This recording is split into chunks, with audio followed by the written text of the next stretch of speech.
नमस्कार मित्रों, स्वागत है आपका मेरे YouTube channel study with Pankaj Nadia में।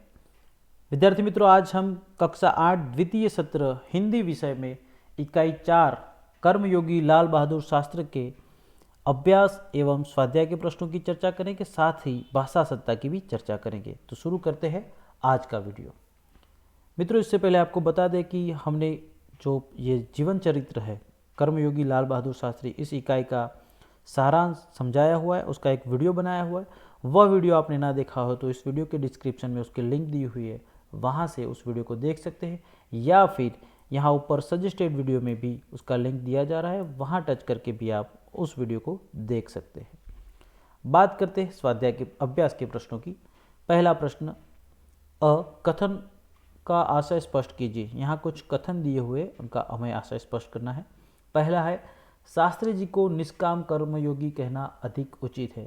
तो इस कथन के द्वारा लेखक कहना चाहते हैं कि शास्त्री जी को निष्काम कर्मयोगी कहना बिल्कुल उचित है, अधिक उचित है, क्योंकि शास्त्री जी कर्मयोगी तो कहलाते ही है।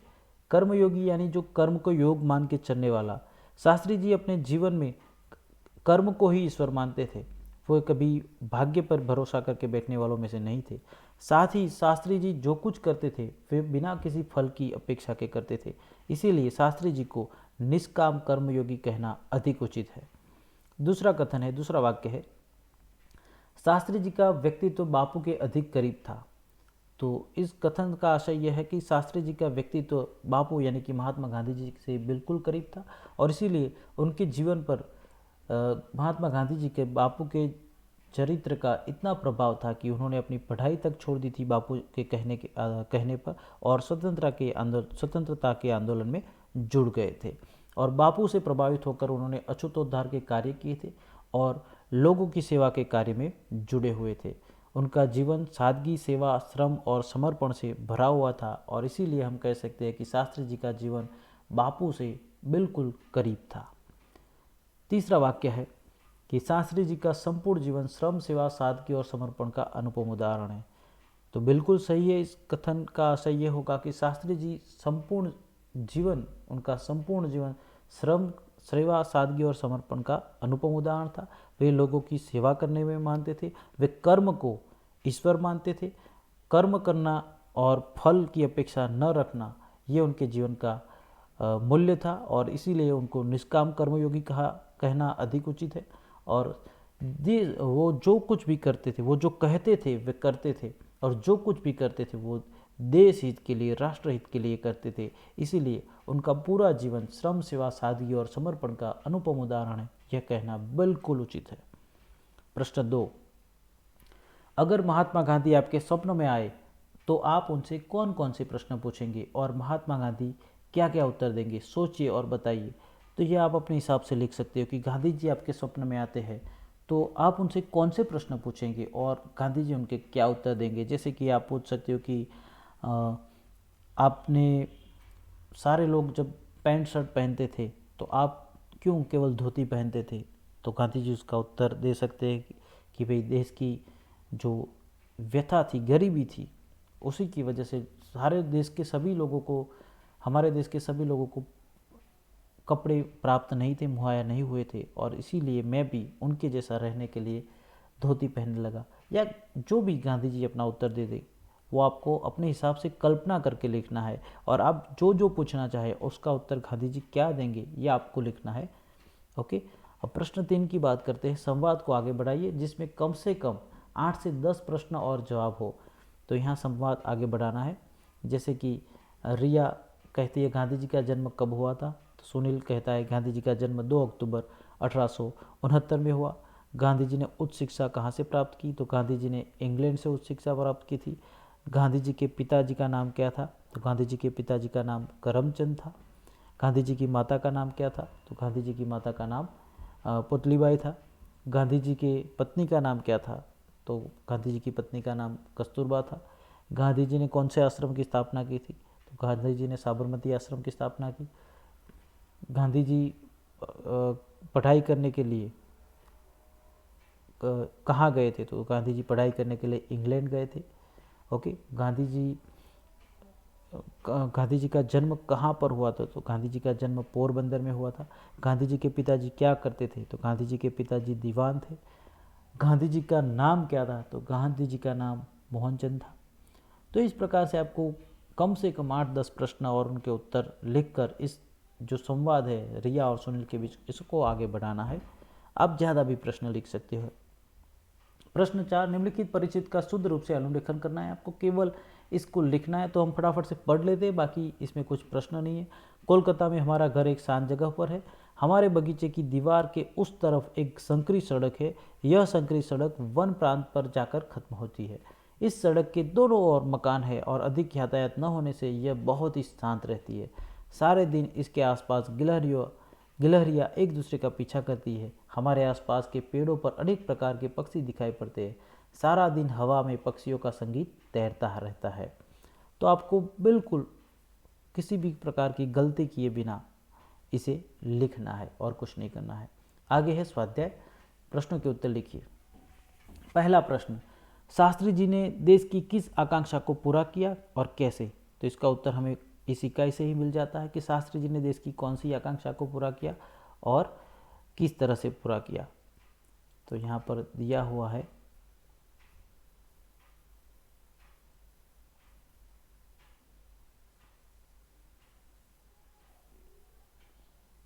ये रहा। तो शास्त्री, मुझे यहाँ पर लिखा है कि मुझे लगता है कि यह उनके चरित्र की बहुत बड़ी विशेषता थी। वे जो कुछ कहते थे वो करते थे, और जो करते थे वो राष्ट्रहित की भावना से करते थे, और इसीलिए शास्त्री जी पर लोगों ने बहुत ज़्यादा विश्वास किया। और इसीलिए पंडित नेहरू की समृद्ध राजनीतिक विरासत को संभालना ये कोई कम कठिन कार्य नहीं था, लेकिन देशवासियों ने देखा कि उसे संभालने की ताकत शास्त्री जी में है। तो शास्त्री जी ने अपने निर्मल चरित्र और दृढ़ संकल्प शक्ति द्वारा देश की इस आकांक्षा को पूरा किया। तो प्रश्न ये है कि देश की कौन सी आकांक्षा को शास्त्री जी ने पूरा किया। ओके, तो यहाँ पर है देश की किस आकांक्षा को शास्त्री जी ने पूरा किया। तो पंडित नेहरू के निधन के बाद उनकी समृद्ध राजनीतिक विरासत को संभालना यह देश की आकांक्षा थी, और उसकी जिम्मेदारी, उसका दायित्व शास्त्री जी को दिया गया। और शास्त्री जी ने निर्मल चरित्र से उस आकांक्षा को भली भांति निभाया और पूर्ण किया, लोगों की आकांक्षा को पूर्ण किया। आगे का प्रश्न है, लाल बहादुर शास्त्री पर गांधी जी के आदर्शों का क्या प्रभाव पड़ा। तो लाल बहादुर शास्त्री पर गांधी जी के आदर्शों का इतना प्रभाव पड़ा कि उन्होंने अपनी पढ़ाई छोड़कर स्वतंत्रता के आंदोलन में जुड़ गए, और शास्त्री जी गांधी जी के आदर्शों पर चलने लगे, अछूतोद्धार के कार्य करने लगे, लोक सेवा करने लगे, और उन्होंने अपने पूरे जीवन को देश हित के लिए समर्पित कर दिया।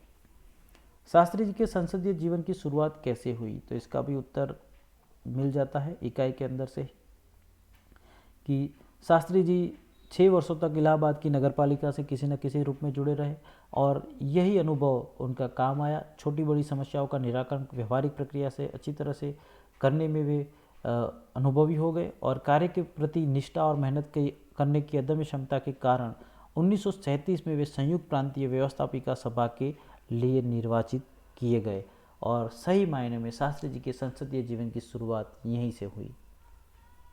ओके, तो इस प्रकार से आपको लिखना है।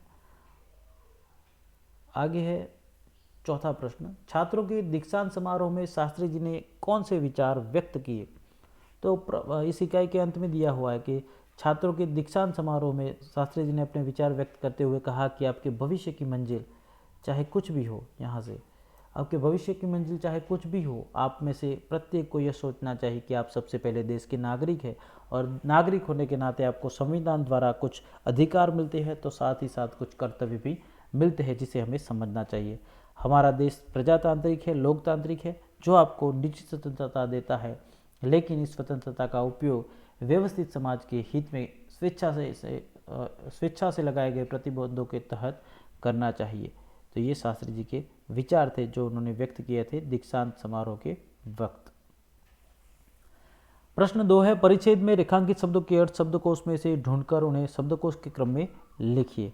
तो यहाँ पर शब्दकोश में से हमें शब्दों के अर्थ ढूंढने और फिर शब्दकोश के क्रम में लिखना है।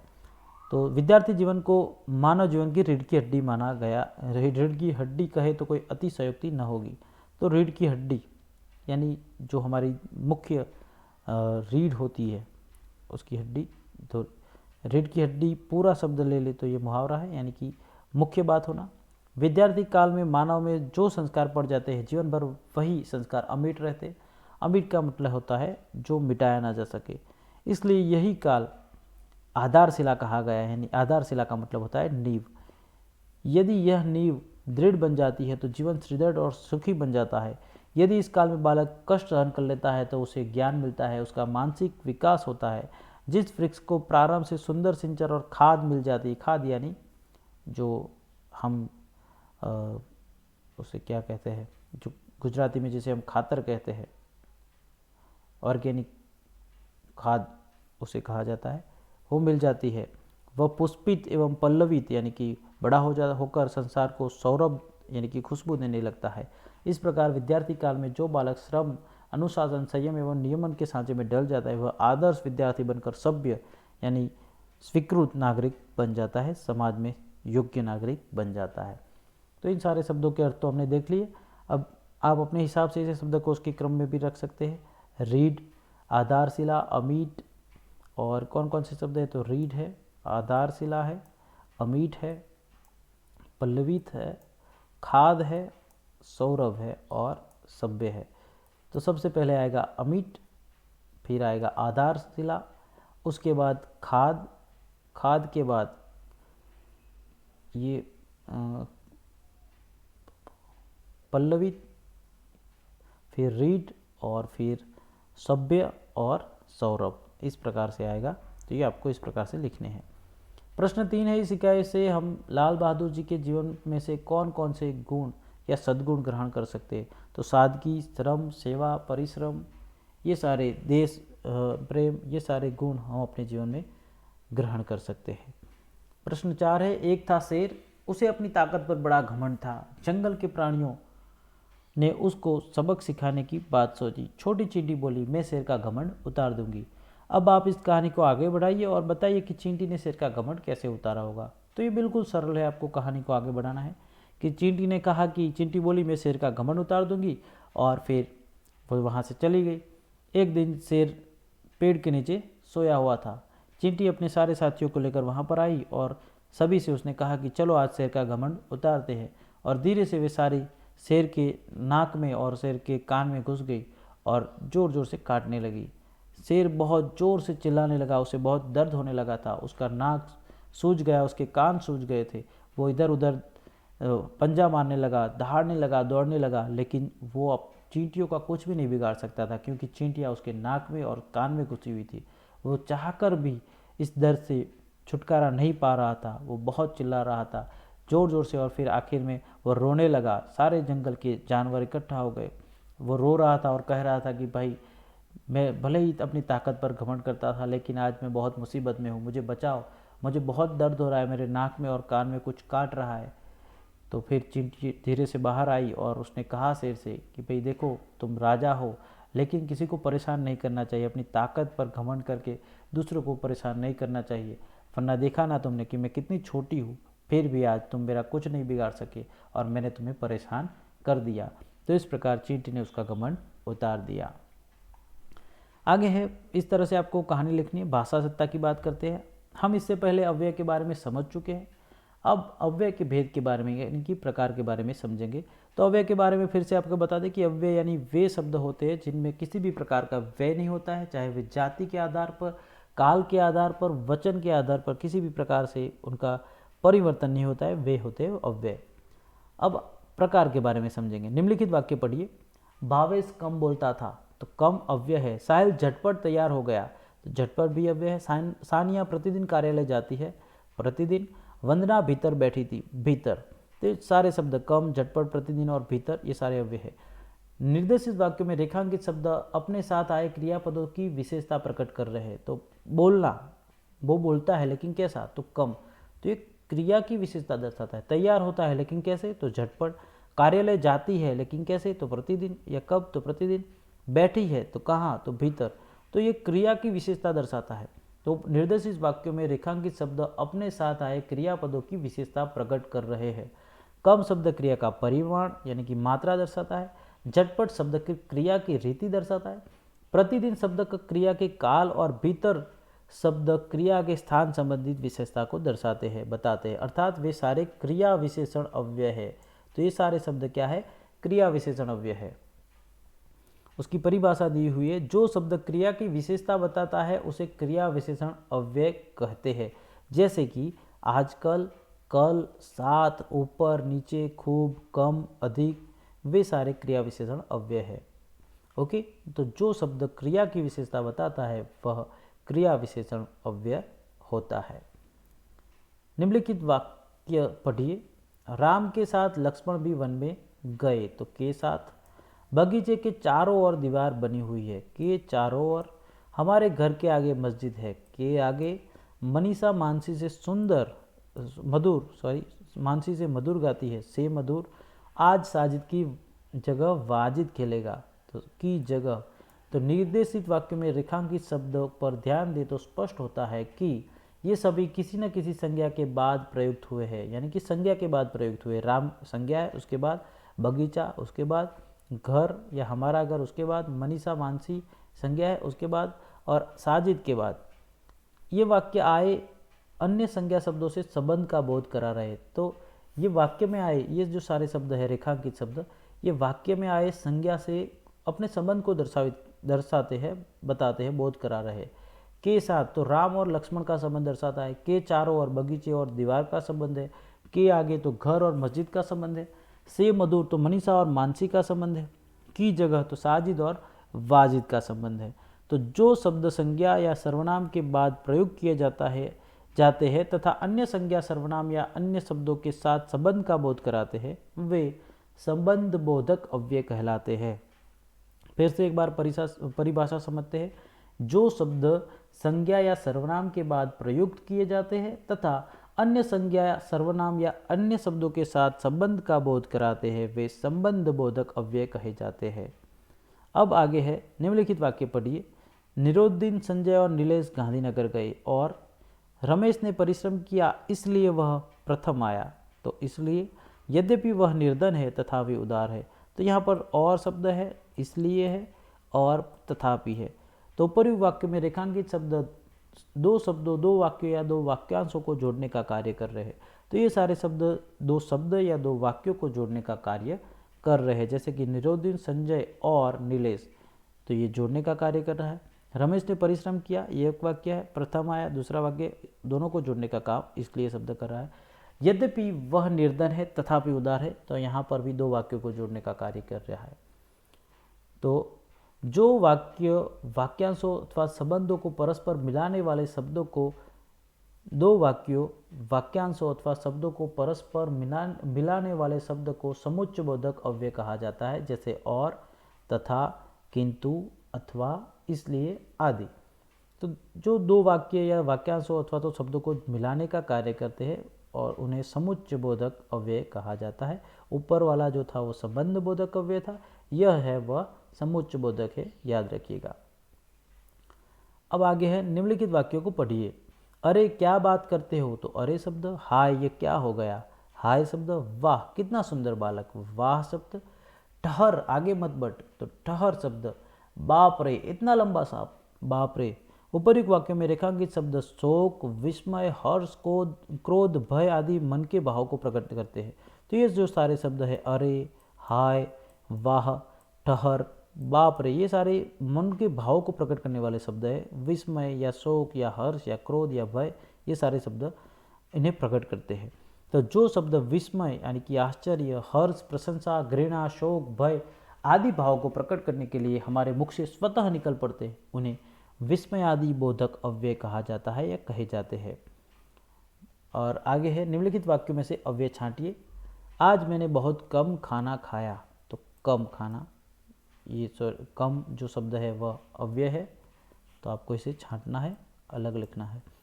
अंजलि सोनल के आगे बैठी है, के आगे, तो ये संबंध बोधक अव्यय है। कम जो था वो क्रिया विशेषण अव्यय था, तो ये भी अव्यय है। मीनाक्षी और साल्वी गांव जा रही है, तो और समुच्चय बोधक अव्यय है। अरे ये क्या कर रहे हो, तो विस्मय आदि बोधक अव्यय है अरे शब्द। आपने जो भी छांटे उनका प्रयोग करके अन्य वाक्य आपको बनाने हैं। तो ये वाक्य आप अपने हिसाब से बना सकते हैं। आज मैंने बहुत कम दूध पिया, उनकी गाड़ी हमारी गाड़ी के आगे खड़ी है, राजू और मोहन नाच रहे हैं, बाप रे कितना बड़ा अजगर खड़ा हो यहाँ पर सामने से जा रहा है। ये इस प्रकार से बिल्कुल सरल है वाक्य बनाना। योग्यता विस्तार, मेरा प्रिय नेता विषय पर आपको निबंध लिखना है। आप लिख सकते हैं आपका जो भी प्रिय नेता है। राष्ट्रीय नेताओं के चित्र चार्ट पर चिपकाइए। डाक टिकटों का संग्रह कीजिए जिसमें राष्ट्रीय नेता के चित्र हो। किसी राष्ट्रीय नेता के जीवन के प्रेरक प्रसंग को सुनाइए। नमक सत्याग्रह और हिंद छोड़ो आंदोलन के बारे में सचित्र जानकारी प्राप्त कीजिए और महापुरुष और उनके नारों की सूची बनाइए। तो ये आपको करना है योग्यता विस्तार में अलग से। ओके, आगे है निम्नलिखित कोष्टक में भारतीय स्वतंत्रता संग्राम के 10 अमर क्रांतिकारियों के नाम छिपे हैं। यदि आप अपनी बुद्धि से रिक्त स्थानों में सही अक्षर भर सके तो वे नाम स्पष्ट हो जाएंगे। जरा उठाइए अपनी कलम और इस्तेमाल कीजिए अपनी बुद्धि को। तो आपको ढूंढना है, जैसे कि यहाँ पर है राम प्रसाद, तो यहाँ पर आपको द लिखना है, राम प्रसाद बिस्मिल, तो यहाँ पर आप ल लिखेंगे तो ये हो जाएगा राम प्रसाद बिस्मिल। ओके, अब यहाँ पर है अमीर चंद, ये अ लिखेंगे यहाँ पर अमीर और यहाँ पर र, तो अमीर चंद, फिर यहाँ पर चंद्र,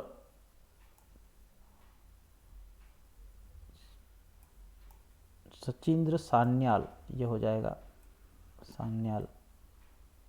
तो ये भी एक स्वतंत्र सेनानी थे, अमीर चंद सचिंद्र सान्याल। ओके, और ये राम प्रसाद बिस्मिल हो गया। यहाँ पर सावरकर हो जाता है, यहाँ पर हो जाता है सिंहपाल। ओके, और यहाँ पर हो जाता है चंद्रशेखर आज़ाद, तो यहाँ पर आप द लिखेंगे तो ये हो जाएगा चंद्रशेखर आज़ाद। ये ऊपर मैं सिरो रेखा नहीं बना रहा हूँ, आप बनाइए क्योंकि मैं माउस से लिख रहा हूँ। बटुकेश्वर दत्त, ये हो जाएगा। और यहाँ पर मंग और बीच में रिक्त स्थान है तो यहाँ पर ग लिख देंगे, मंगल पांडे और भगत सिंह, तो इस प्रकार से हो जाएगा। ओके, तो इस प्रकार से आपको इस पहेली को भी पूर्ण करना है। बिल्कुल सरल है, आप आसानी से इसे पूर्ण कर सकते हैं। तो विद्यार्थी मित्रों, इस तरह हमने इकाई 4 के अभ्यास, स्वाध्याय और भाषा संहिता की चर्चा की। आपको यह वीडियो कैसा लगा कमेंट में अवश्य बताइए। वीडियो अच्छा लगा हो तो वीडियो को लाइक कीजिए, अपने दोस्तों के साथ शेयर कीजिए, और यदि आपने मेरा YouTube channel study with Pankaj Nadia subscribe ना किया हो तो चैनल को अभी सब्सक्राइब कर ले, ताकि आने वाले हर नए वीडियो की अपडेट आपको मिलती रहे। मिलते हैं एक नए वीडियो के साथ, तब तक के लिए गुड बाय।